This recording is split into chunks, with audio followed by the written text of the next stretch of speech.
కస్టడీలో జరిగిన ఈ హింస ఘటన జూన్ 19, 2020న జరిగింది.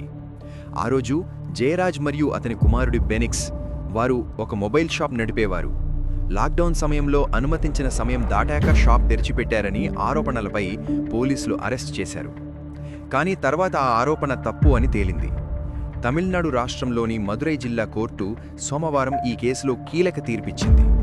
తూత్తుకుడి జిల్లాలో జరిగిన తండ్రి కొడుకు కస్టడీ మరణాల కేసులో 9 మంది పోలీసులకు మరణశిక్ష విధించింది.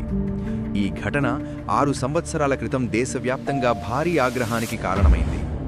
శిక్ష పొందిన పోలీసులు ఇన్స్పెక్టర్ శ్రీధర్, సబ్ ఇన్స్పెక్టర్లు బాలకృష్ణన్ మరియు రఘు గణేష్, అలాగే పోలీస్ సిబ్బంది మురుగన్, సమధురై, ముత్తురాజా, చెల్లదురై, థామస్ ఫ్రాన్సిస్ మరియు విలుముత్తు.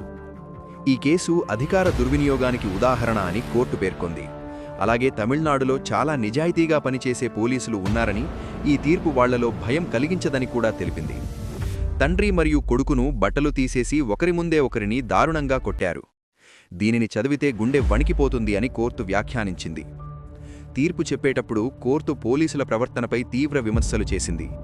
వాళ్లను ప్రతీకార భావంతో ఒకరి ముందే ఒకరిని దారుణంగా కొట్టారని తెలిపింది. ప్రభుత్వం నుంచి జీతం తీసుకునేవారు స్ట్రెస్ కారణంగా ఇలా చేయలేరు అని కోర్టు స్పష్టం చేసింది.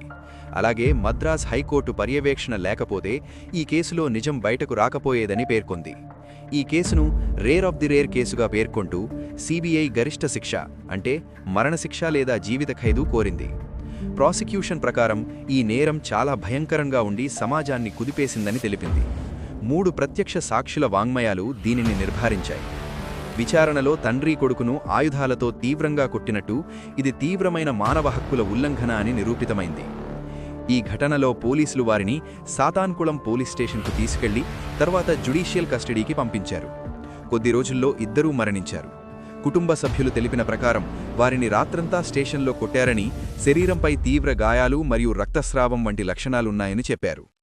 ఈ కేసులు తర్వాత సిబిఐ తీసుకుంది. మొత్తం 10 మంది పోలీసులను అరెస్ట్ చేసి వారిపై హత్య కేసులు నమోదు చేసింది. ఒక మహిళా కానిస్టేబుల్ సాక్ష్యం చాలా కీలకమైంది. ఆమె ప్రకారం రాత్రంతా కొట్టడం జరిగిందని, స్టేషన్లో టేబుల్సు మరియు లాఠీలపై రక్తపు మరకలున్నాయని తెలిపింది. విచారణలో ఒక పెద్ద సమస్య ఏమిటంటే స్టేషన్లోని సీసీటీవీ ఫుటేజ్ డిలీట్ అయింది లేదా సేవ్ చేయలేదు. ఈ కేసు విచారణ 5 సంవత్సరాలకు పైగా సాగింది. 100కు పైగా సాక్షులను విచారించారు. ఒక చిన్న ఆరోపణతో ప్రారంభమైన 2 ప్రాణాలను తీసుకుంది.